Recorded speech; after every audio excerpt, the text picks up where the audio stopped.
Olá pessoal, tudo bem? Professor Cristiano aqui para mais uma aula do nono ano, né? Iniciando aí as aulas do PET 2 agora, né? O tema da nossa aula vai ser a situação indígena na República, tá? Parte um, porque essa aula vai ser dividida, vamos continuar nesse tema na semana que vem, tá? Mas vamos falar um pouquinho então sobre como os índios, os indígenas foram tratados aí ao longo da República, né? Para isso a gente vai recuar um pouquinho no tempo também, tá? Então vamos falar sobre a história dos indígenas no Brasil, como os indígenas foram tratados. Para começar, vamos começar com algumas imagens, né? Temos algumas imagens aqui, ó, a imagem do cacique Raoni discursando lá na Câmara, né? No plenário, na Câmara dos Deputados. O Ailton Krenak, né? Que é um indígena que fez um protesto belíssimo. Aliás, quem tiver a oportunidade de assistir o vídeo dele, tem no YouTube, é maravilhoso, né? Ele é um protesto que ele fez lutando pelos direitos indígenas se eles fossem incluídos na Constituição de 1988, né? Então ele foi lá em 87 e fez esse protesto, pintou a cara lá no Congresso, né? Temos ali embaixo o deputado Kaique Mário Juruna, que foi o primeiro indígena a participar, a ser eleito, né, como deputado no Brasil, e acima a Sônia Guajajara, que foi candidata a vice-presidente na última eleição, né, fazendo ali também um protesto com a bandeira brasileira cheia de sangue. Né? Essas imagens mostram o quê, menino? Mostram que o indígena ele tem direito de participar da política, ele precisa participar da política sim, e ele precisa lutar muito para garantir os seus direitos, né? Então as imagens mostram importantes lideranças indígenas que ainda hoje lutam pela defesa dos povos indígenas, tá? Dos direitos dos povos indígenas. Conforme nós vamos ver na aula de hoje, né, os indígenas sempre foram nem sempre foram incluídos na legislação, na política pública do Brasil, né? Eles foram ignorados, inclusive, por muitas das nossas constituições, né? E os seus direitos nem sempre foram respeitados, né? Nem o direito de ter a diversidade cultural, nem o direito de ter a sua terra, né? E os seus costumes, né? A sua identidade. Muitas vezes os indígenas foram e continuam sendo vistos pela elite como um inimigo do desenvolvimento, né? Atualmente aí nós estamos vendo aí no noticiário, né, que as terras indígenas estão sendo ameaçadas ali com desmatamento, né, também com a ação dos garimpeiros, né? Então nós temos esse problema, esse ataque aí aos indígenas. Os indígenas têm que lutar, os povos indígenas têm que continuar lutando para poder ser respeitados seus direitos. Vamos ver como foi a situação dos indígenas ao longo da nossa história, ao longo da República. Vamos começar lá no Brasil colonial, né? No Brasil colonial, os indígenas eles eram o primeiro contato dos portugueses com os indígenas, né? Logo que os portugueses chegaram no Brasil em 1500, foi utilizar os indígenas ali para a extração do pau-brasil, né? Então eles faziam lá o escambo, né, que era a troca de produtos de valor quase nulo, né, de valor não tinham valor nenhum, miçangas, espelhinhos, tal, para que os indígenas fossem lá e tirassem, extraíssem a madeira, né, a madeira rica, uma madeira muito valiosa, né, a madeira do pau-brasil, que os portugueses lucravam, faziam tintas com essa madeira, né? Então usavam a mão de obra dos indígenas. Depois, os indígenas começaram a ser escravizados, né? A partir do momento que a colonização começou a avançar, os indígenas começaram a ser escravizados, né? Então, e sempre que tinha um contato ali entre os portugueses e os indígenas, se o indígena resistisse ao contato, né, ele estava tendo suas terras ameaçadas, tal, era considerado guerra justa e pela lei brasileira, pela lei portuguesa, né, do Brasil colônia da época, eles poderiam ser escravizados, né? Então, o indígena, o contato com os indígenas não foi muito legal, né, desde o começo da história do Brasil. Os religiosos também foram enviados para cá, os jesuítas, para catequizar os índios, ou seja, para impor a religião europeia cristã e o modo de vida cristão e europeu português aos indígenas. Então não respeitaram sequer a diversidade cultural, os costumes, as religiões, a língua, né, e a cultura do povo indígena. Então a Igreja Católica aí, né, os jesuítas vão atuar fazendo os aldeamentos jesuítas, né, onde os indígenas eram levados para ensinar eles a trabalhar, inclusive sempre pensando aí nessa ideia, né, de acabar com a cultura indígena e sim colocar, ensinar para eles os costumes que os europeus naquela época achavam ser os mais civilizados, superiores, né? Será que isso mudou? Vamos ver que isso continua sendo pensado assim, né? Os indígenas foram escravizados também, né, pelos bandeirantes, né? Os bandeirantes eram os paulistas que iam mata dentro aí em busca de metais preciosos, de ouro e prata. Vocês já estudaram isso lá, né, nas séries anteriores. E nessas incursões eles escravizavam, né, capturavam os indígenas, né, matavam muitos indígenas. Né? Essa questão da guerra com os indígenas não é só uma guerra física também, né? Além dos conflitos, tinha também a guerra biológica, né? Porque muitos dos indígenas morreram pelas doenças trazidas pelos portugueses, pelos brancos, né? Não tinham os anticorpos necessários, né? Não tinham o sistema imunológico necessário, não conheciam as doenças dos brancos, então quando chegava, matava um monte de indígena, uma simples gripe ou uma doença qualquer, uma varíola tal, matava, dizimava os indígenas, e aí a quantidade, né, o verdadeiro genocídio indígena que aconteceu no Brasil, os números falam que aproximadamente, né, quando os portugueses chegaram aqui, tinha aproximadamente 3 milhões de indígenas vivendo no Brasil. E 150 anos depois, ou seja, em 1650, esse número já tinha baixado para 700 mil indígenas, né? Então, ó, 2 milhões e 300 mil indígenas mortos aí, assassinados em cerca de 150 anos, é muita coisa, né? Então, esse genocídio indígena aí é a forma como o indígena foi tratado no período colonial. No Brasil imperial, né, depois que o Brasil fez a sua independência, em 1822, não mudou muita coisa para o indígena, não. Tá?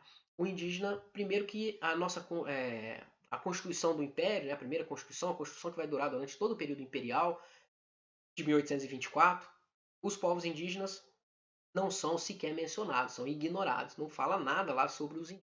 Tá? E durante o Brasil Império, os intelectuais tal discutiam aí a questão dos indígenas. Aí tinha duas visões. Uma visão era a visão do ministro José Bonifácio, que entendia que a população indígena tinha que ser assimilada aos poucos à população brasileira. Ou seja, enxergava os indígenas como sendo aí, eles só são indígenas porque eles ainda não aprenderam os costumes civilizados, né? Então que aos poucos eles iam aprendendo o costume do homem branco, iam sendo civilizados, e aí, ao ser civilizados, eles iam ser domesticados e iam se tornar brasileiros. Né? Então, tem essa visão aí da ideia da civilização, né?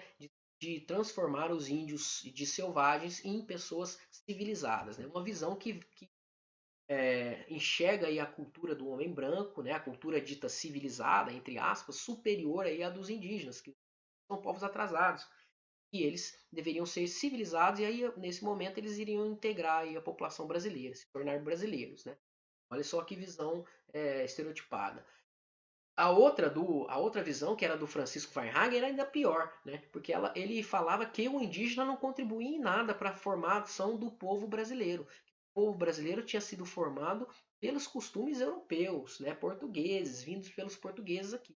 E que os indígenas não contribuíram em nada com isso, né? E que o grande problema do Brasil é que tinha essa diversidade e tal, né? Não era um povo único, né? Com uma mesma cultura. Então que os indígenas é, tinham que ser excluídos aí, né?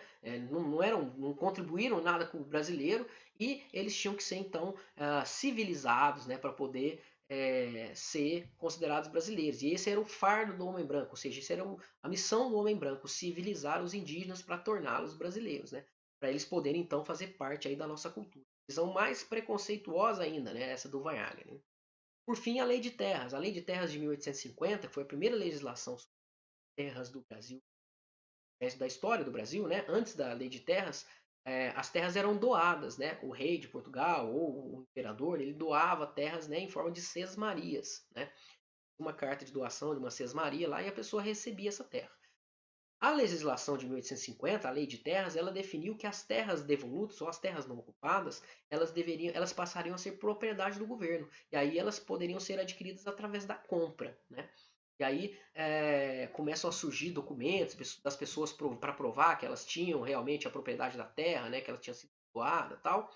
E a terra só pode ser adquirida pela compra. Isso foi péssimo tanto para os indígenas quanto para as populações mais pobres, principalmente para os escravos, né, ou para os imigrantes e para a população mais pobre em geral, porque ele nunca ia ter dinheiro para comprar a terra. Ter o acesso à terra tinha que ser através da compra. Quem tinha dinheiro, somente as elites. Então, essa lei beneficiou as elites que vão acumular propriedades e mais propriedades, e os pobres foram deixados de lado. Os indígenas foi pior ainda, porque as terras que eram deles, né, as terras que eles viviam, viraram propriedade do governo. Né? Então eles perderam até a posse da terra. Né? Olha só que coisa horrível, né? Como que os indígenas estavam sendo tratados aí. No Brasil República, né, depois da proclamação da República, que nós já estudamos, né, em 1889, o Brasil deixa de ser um império, né, o Pedro II sai lá do governo e aí é proclamada a República, começa a fase dos presidentes do Brasil, né, a República da Espada e depois a República Oligárquica. Esse período aí da República Velha, da Primeira República, os indígenas também não foram citados. Né? A primeira Constituição Republicana, que é de 1891, ela não cita também a questão indígena, ignora os indígenas mais uma vez, né? E não se refere a direitos dos indígenas, tá? Não fala nada sobre eles. Nesse momento aí, o Brasil estava produzindo atividade café, né? A atividade cafeeira era a atividade principal da economia brasileira nesse momento e as plantações do café, né, estavam se indo cada vez mais para o interior do Brasil, a região aqui do Oeste Paulista, inclusive a nossa região aqui, né, foi fundada pelo café. Essa região era a região de tribos indígenas, né, no Oeste Paulista ali, e com a expansão das fazendas cafeeiras, os indígenas foram sendo massacrados, né, e tendo suas terras tomadas, tal. Isso era um problema também para os indígenas nesse período. Mas nesse período acontece a Comissão Rondon, que é o quê? Esse cara que está aí na imagem, né, esse é o Marechal Cândido Rondon, tá? O Marechal Cândido Rondon, ele era um militar e ele foi muito importante no contato com os indígenas. Ele fez, o presidente da época, né, em 1907, o Afonso Pena, ele queria modernizar o Brasil, interligar o Brasil. E aí ele faz uma comissão para ir para o interior do Brasil e instalar o telégrafo. Né? O telégrafo é um antepassado aí do telefone, né? Era como antes de ter o telefone, como que as informações eram enviadas através do telegrama, né? Do telégrafo. E aí o telégrafo tinha que ser instalado, tinha que passar os cabos lá para instalar o telégrafo. E aí ele fez essa comissão, chamada de Comissão Rondon, porque ela foi liderada pelo Cândido Rondon, esse cidadão que está aí na foto. E a Comissão Rondon tinha que ir para o interior do país instalar os cabeamentos lá e a linha de telégrafos. E nesse serviço aí, eles acabaram entrando em contato, né? A ideia era fazer uma linha de telégrafo que ligasse ali a região do Mato Grosso, né? E a região amazônica ao Rio de Janeiro, que era a capital, né, do país. Então, tinha que ser uma linha. A Comissão Rondon teve que ir floresta dentro, mata dentro, e lá instalar essa linha de telégrafo. Nesse contato aí para fazer esse serviço, a Comissão Rondon foi tendo contato com os indígenas, né? E aí ela foi mudando, né? Além de instalar o telégrafo, ela começou a ter essa função também de catalogar, de registrar os povos indígenas que viviam aí, às vezes povos indígenas que nunca tinham tido contato com o homem branco, né?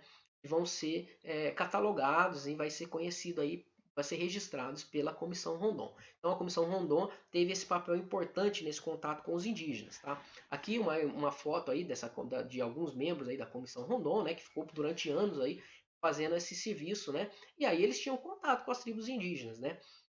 Inclusive o Cândido Rondon ele vai criar um método de entrar em contato com os indígenas, né, de abordar as tribos indígenas sem violência, sem ser atacado ali. Então aqui temos algumas fotos aí, o Marechal Cândido Rondon ali cercado ali de índios, né, e índias nas florestas brasileiras aí, enquanto ele estava fazendo esse serviço da Comissão Rondon, tá? E aí o Marechal Cândido Rondon ele tinha um lema, né? O lema dele era morrer se preciso for, matar nunca. Então ele era um pacifista, né? Então ele tinha contato com os indígenas, ele fazia um contato amistoso aí com os indígenas, com as tribos indígenas. Ele vai criando uma forma de entrar em contato com os indígenas e vai começar a registrar tudo isso. Essa comissão Rondon ela vai produzir muita documentação, né? Fotos, filmagens, né? Gravações dos cânticos dos indígenas, tal, e informação etnográfica sobre tribos indígenas que ninguém nem conhecia, né? Infelizmente, grande parte dessa documentação estava lá no Museu Nacional, né? Museu Nacional que pegou fogo, né? Nos anos anteriores aí, foi incendiado e muitas dessas gravações, desses registros, dessas fotos se perderam, infelizmente, tá? Mas a Comissão Rondon criou então um rico material de estudo, de conhecimento dos indígenas. Porém, né? O Brasil, nessa época, ele ainda era acusado de massacrar os indígenas, principalmente com o café, com a expansão cafeeira e tal. E num congresso internacional lá em Viena, né, na Europa, o Brasil foi publicamente acusado de massacrar os indígenas. Aí o governo brasileiro tinha que dar uma resposta. Qual que foi a resposta? Eles criaram, em 1910, a primeira instituição voltada para os indígenas, chamada de Serviço de Proteção aos Índios e Localização dos Trabalhadores Nacionais. Né? Esse nome comprido aí, depois esse nome vai mudar, né? Vai ficar só Serviço de Proteção aos Índios. E como chefe desse nova instituição foi colocado o Cândido Rondon, porque ele já tinha esse contato com os indígenas. Né? Então ele vai ser o diretor aí do Serviço de Proteção aos Índios e Localização dos Trabalhadores Nacionais. Pelo nome, já dá para perceber como que eles encaravam os indígenas. Né? Localização de trabalhadores nacionais, ou seja, os indígenas tinham que ser transformados em trabalhadores. Né? Aquela ideia da transitoriedade do indígena. Né? Ele é indígena apenas porque ele ainda não foi civilizado. E aí ele tem que ser civilizado. Né? O homem branco tem que levar a civilização para o indígena e aí ele vai deixar de ser indígena e vai virar um brasileiro aí, né? Como o Estado enxergava essa população. Né? Entre as finalidades do Serviço de Proteção aos Índios, temos aqui algumas delas. Né? Estabelecer a convivência pacífica com os índios, então fazer um relacionamento pacífico com os índios, agir para garantir a sobrevivência física dos indígenas, fazer os índios adotarem gradualmente hábitos civilizados. Olha aí a visão, né? Essa visão de que o indígena é uma condição temporária ali. Ele só é indígena porque ele ainda não foi civilizado. E a função do homem branco é ir lá e civilizar, né? A função do serviço de proteção aos índios é ir lá e civilizar os indígenas. Então não tem respeito nenhum aí com a cultura e com a diversidade étnica e cultural dos indígenas, né? Com a forma de vida dos indígenas. São vistos como atrasados que têm que ser civilizados, né? É, além disso, o Serviço de Proteção aos Índios tinha que influir de forma amistosa sobre a vida indígena, então ia influenciando ele, apresentando aí a civilização branca, né? Fixar o índio à terra e contribuir para o povoamento do interior do Brasil. Então a ideia era usar o índio ali para aumentar aí o território ocupado pelo brasileiro, né? E também permitir o acesso ou a produção de bens econômicos nas terras dos índios. Olha aí, né? Então, estou precisando de madeira, então vamos invadir as terras dos índios lá e pegar a madeira lá. Né? Então, tem essa. Qual serviço de proteção aos índios é esse, né? Se você está permitindo que o homem branco invada ali, faça agricultura ou desmate ali as terras dos indígenas. Né? Então, na verdade, não está protegendo nada.